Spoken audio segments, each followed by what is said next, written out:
Kita mulai. Bismillahirrahmanirrahim. Assalamualaikum warahmatullahi wabarakatuh. Selamat pagi semua murid-murid, siswa-siswi SMK Pelita Husada. Kembali lagi setelah masuk ke semester 2, kita mulai mempelajari sesuatu yang berbeda ya. Untuk mikrobiologi kesehatan kelas 10 kemarin, kita berfokus di bidang bakteriologi atau ilmu yang mempelajari tentang bakteri. Dan untuk hari ini kita mulai masuk ke virus. Jadi kita masuk ke virologi atau ilmu yang mempelajari tentang virus. Jadi kita kemarin sudah membahas tentang mikroorganisme, di mana mikroorganisme itu ada beberapa ya. Ada bakteri, lalu ada virus, ada juga parasit, ada juga fungi. Nah, kita sekarang akan masuk ke virus atau pembelajaran di virologi. Baik, kita akan masuk ke materinya. Sebentar, saya share dulu. Ya, sudah tampil di layar ya. Jadi untuk materi tentang virologi, kita akan membahas basicnya dulu. Dasar dari virus, taksonomi, dan sistem pertahanan tubuh. Jadi, murid-murid semuanya, virus ini merupakan salah satu parasit juga ya. Jadi kita menganggapnya virus ini tidak ada yang menguntungkan di dalam kehidupan, kecuali virus yang sudah dilemahkan dan dibuat sebagai vaksin. Tapi pada intinya virus ini merupakan mikroorganisme yang akan menginfeksi. Menginfeksi siapa? Menginfeksi sel. Kenapa? Karena virus ini tidak bisa hidup. Jadi dia itu sebenarnya adalah material yang membutuhkan inang atau membutuhkan sel untuk kemudian dia bereproduksi atau beramplifikasi dan akhirnya kemudian baru membahayakan sel ataupun makhluk hidup di mana dia bernaung. Jadi kuncinya adalah, oke sebentar, virus ini akan menginfeksi ya, akan menginfeksi sel.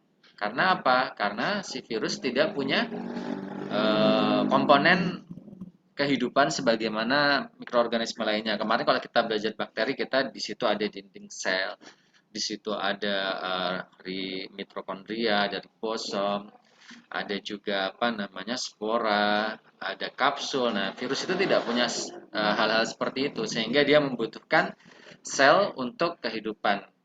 Oke, dari situ kita akan mampu untuk mempelajari bahwa virus ini bersifat sebagai parasit obligat atau dia akan masuk ke dalam sel inangnya, baru kemudian dia akan mempergunakan komponen dari sel inangnya untuk hidup, untuk beramplifikasi, untuk bereproduksi. Oke, jadi kuncinya ada di sini. Virus merupakan parasit obligat. Dalam bahasa Latinnya, virus ini disebut sebagai virion, ya, di mana virion ini bisa diartikan sebagai racun. Nah, ini ada bentuk-bentuk virus ya. Di layar siswa-siswa semua bisa melihat ada beberapa bentuk virus. Yang paling dominan di dalam kehidupan manusia itu sebenarnya virus yang saat ini seperti saat ini kita sering lihat ya, virus yang paling sering bermutasi itu adalah virus flu. Nah, virus flu itu merupakan virus yang berbentuk ini, berpelindung atau memiliki apa namanya pelindung khusus di bagian luarnya, di mana di situ akan banyak tonjolan-tonjolan seperti di gambar ini ya. Nah, tonjolan-tonjolan inilah yang akan memudahkan virus untuk bermutasi hingga kemudian virus ini akan semakin berbahaya. Nah, virus flu atau virus COVID itu ya seperti ini juga ya bentuknya. Silakan nanti dicari di internet bagaimana virus flu, virus SARS-CoV itu bentuknya. Nanti akan kalian lihat merupakan salah satu virus yang memiliki pelindung di lapisan luarnya. Nah, ada beberapa bentuk lain seperti spiral, icosahedron ya, atau bentuk seperti segi 6 seperti ini. Lalu ada juga yang kemarin sempat kita pelajari di perkembangbiakan bakteri dengan beberapa cara ya. Salah satunya ada perkembangbiakan bakteri dengan teknik transfer material genetik. Nah, ini membutuhkan salah satunya virus bacteriophage untuk membantu mengambil material DNA untuk disuntikan ke bakteri yang lain. Nah, ini adalah jenis kompleks, virus dengan kompleks karena dia punya kepala di sini ya, dia punya kepala, dia juga punya leher, oke, dan dia juga punya kaki di sini. Nah, ini adalah virus kompleks atau yang sering disebut sebagai bakteriophage. Oke, lalu setelah itu kita mulai membahas tentang ciri-ciri virus ya. Jadi virus ini ultra mikroskopis, berbeda dengan bakteri di mana bisa dilihat dengan mikroskop biasa. Virus hanya bisa dilihat dengan bantuan mikroskop yang lebih canggih, yaitu mikroskop elektron. Nah, dari sini kita bisa belajar bahwa uh, kita nggak bisa nanti praktikum virus di sekolah, karena mikroskop kita mikroskop biasa untuk melihat bakteri. Selanjutnya, virus itu bersifat tadi ya, parasit obligat atau dia hanya bisa hidup dengan bermukim pada sel inangnya atau sel makhluk hidup lainnya. Oke, ada beberapa bentuk ya, ada oval, bulat, batang. Nah, ini juga sering disebut sebagai virus T ya. Ini sering disebut sebagai virus T karena bentuknya seperti huruf T ini ya. Ini kalau kita lihat ya, bentuknya seperti huruf T atau sering disebut juga bacteriophage. Nah, setelah itu virus ini punya kapsid. Nah, ini kuncinya juga. Jadi, kalau bakteri itu punya envelope gitu ya, atau punya selubung pelapis, kalau virus namanya kapsid. Ya, jadi kapsid ini tersusun dari protein yang berisi DNA saja atau RNA saja. Ya. Nah, jadi kalau bakteri kan kemarin kita lihat lapisan luarnya itu kita sebutnya sebagai envelope ya. Oke. Nah, tapi kalau ini namanya bukan envelope. Untuk virus itu kita namakan sebagai kapsid ya. Jadi kapsid ini merupakan wadah dari virus. Nah, ini ada kapsidnya, ini juga ada kapsidnya. Nah, kalau untuk virus bacteriophage itu kapsidnya seperti ini ya bentuknya. Nah, ini adalah kapsid namanya. Jadi nanti di dalam kapsid ini ada material genetik dari si virus, yaitu bisa jadi dia adalah DNA, bisa jadi dia adalah RNA.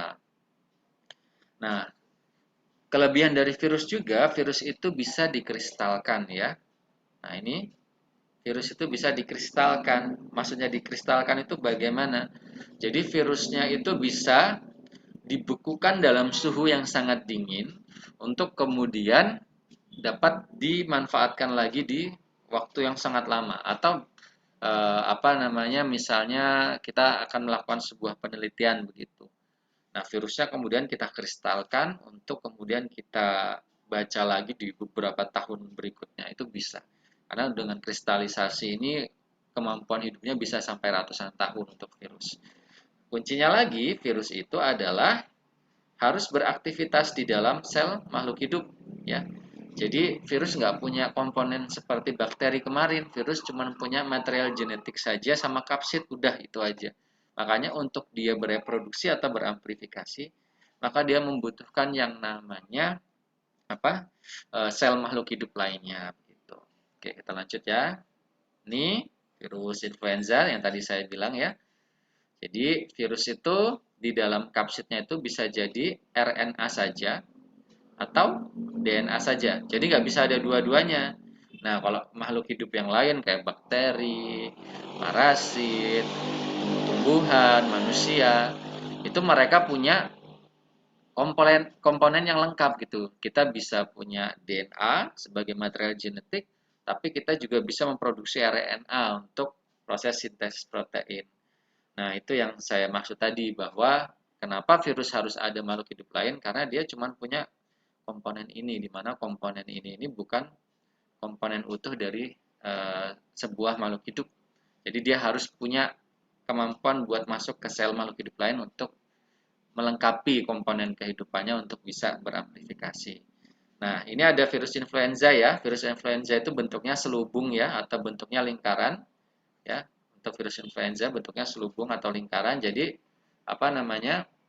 Ini ada bagian luarnya yaitu kapsid ya. Ini bisa kita lihat.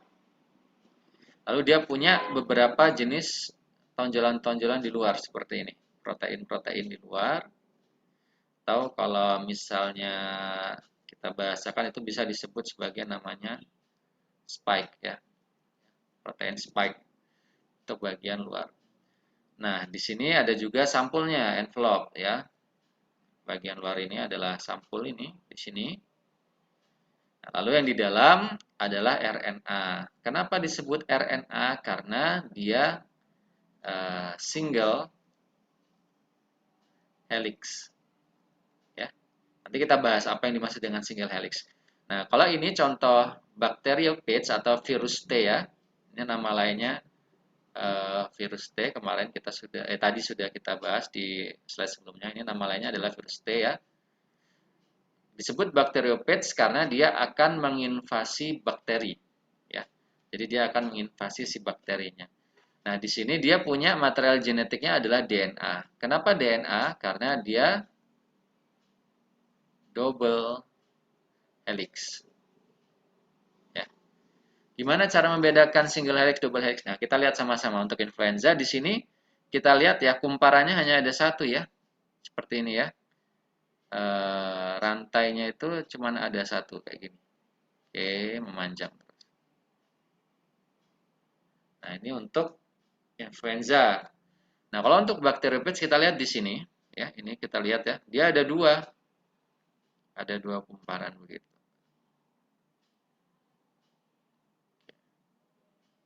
Nah, ini makanya disebut sebagai double ya, ada double helix. Kalau ini single helix, ini double helix.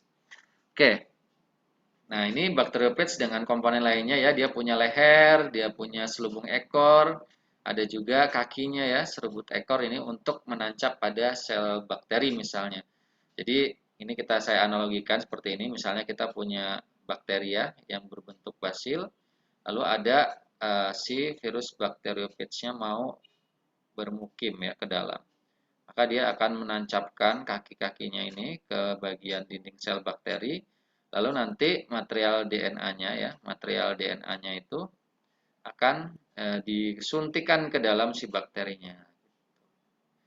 Loh, Pak, kan bakteri itu kecil.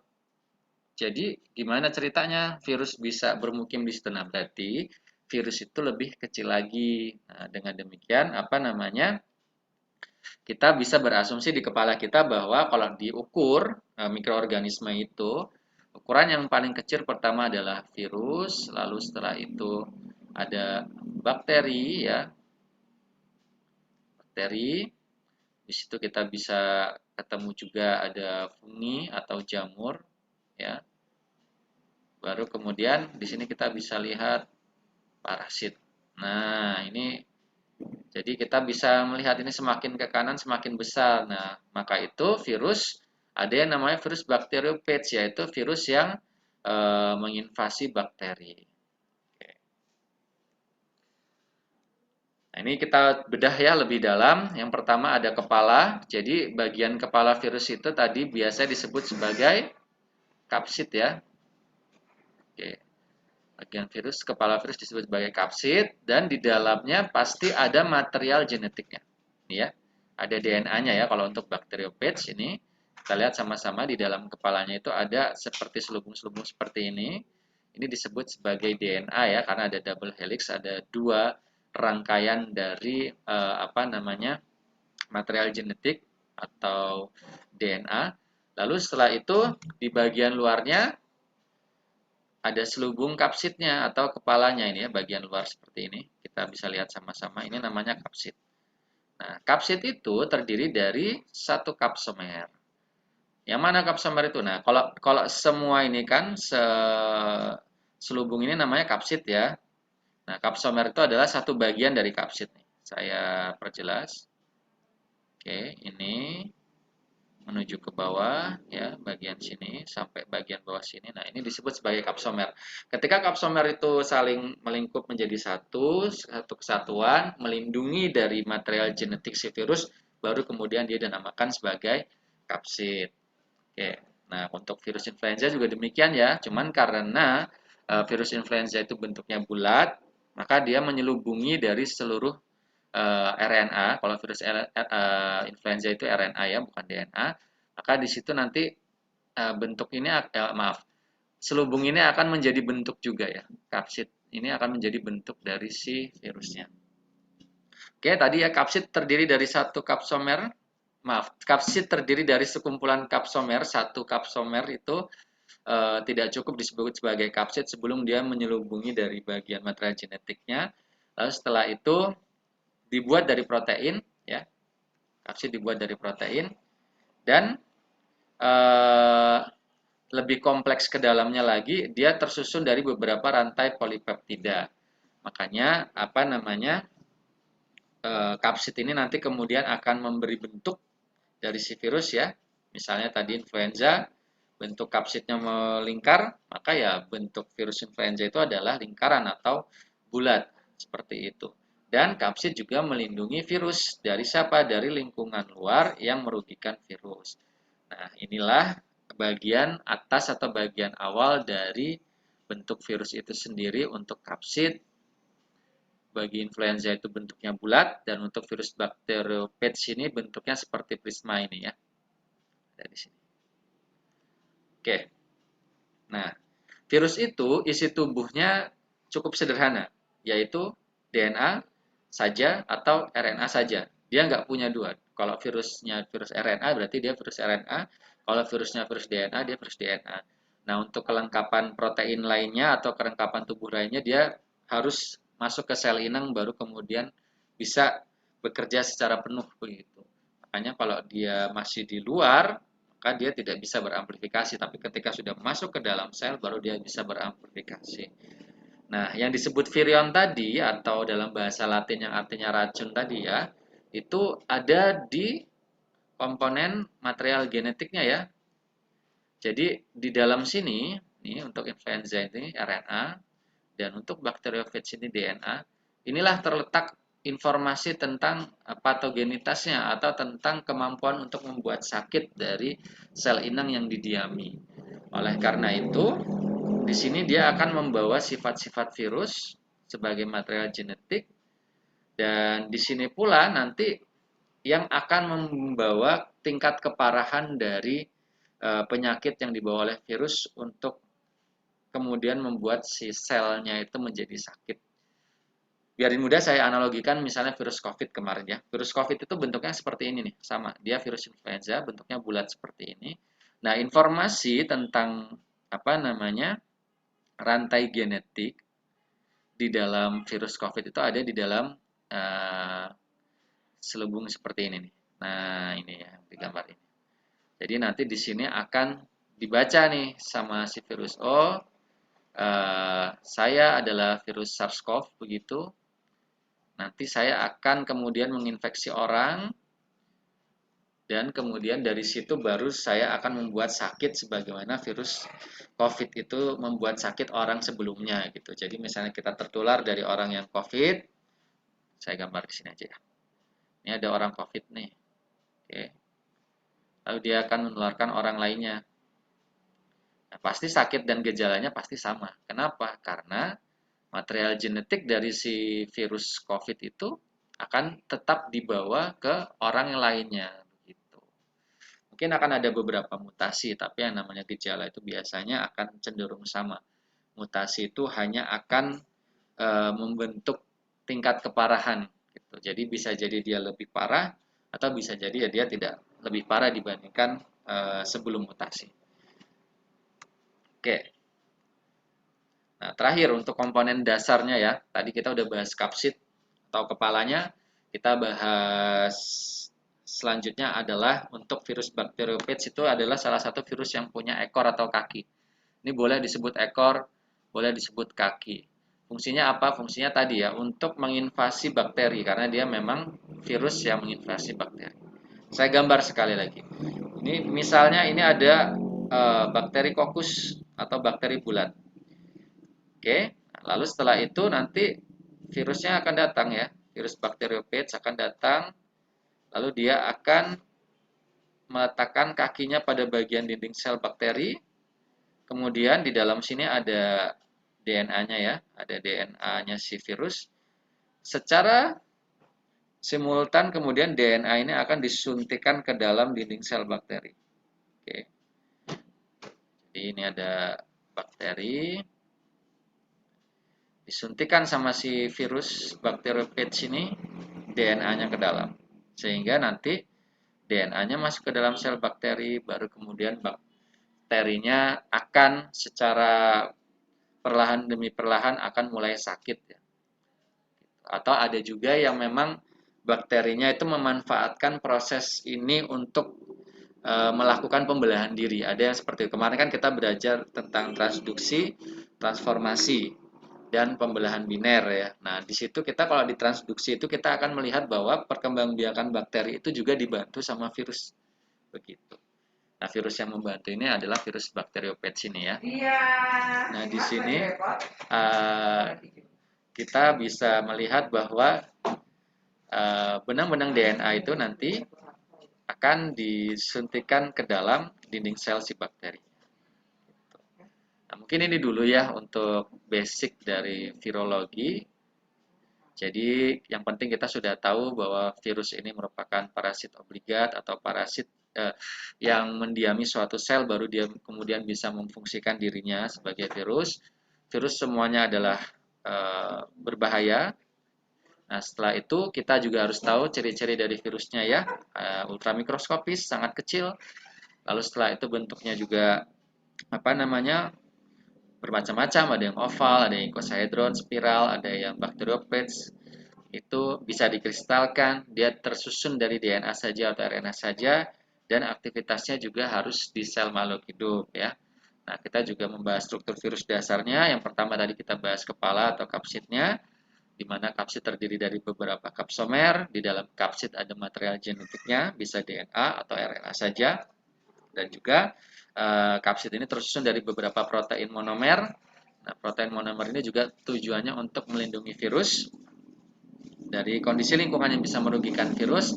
Lalu yang terakhir, isi tubuh dari si virusnya itu tadi ya, bisa DNA saja atau RNA saja. Di sini juga akan membawa informasi genetik dari virusnya. Semakin berbahaya virus, maka komponen material genetiknya ini juga nanti akan membawa informasi berbahaya tersebut ke sel berikutnya. Oke, dan terakhir bagian kaki ini hanya dimiliki oleh virus bakteriophage ya, di mana kaki ini fungsinya adalah untuk menempel pada inangnya. Dalam hal ini adalah inangnya bakteri, berarti dia kaki ini fungsinya untuk menempel pada bakteri. Lalu setelah itu nanti DNA dari si di dalam yang ada di dalam kapsid ini kemudian akan disuntikan melalui bagian ini ya. Nanti jadi DNA-nya ini akan mengalir ke sini, di bagian sini baru kemudian masuk ke dalam dinding sel bakteri setelah kaki-kaki ini kemudian menancap. Mungkin ini dulu sebagai basic awal untuk virus. Nanti kita akan membahas mengenai RNA itu apa, DNA itu apa, dan lainnya.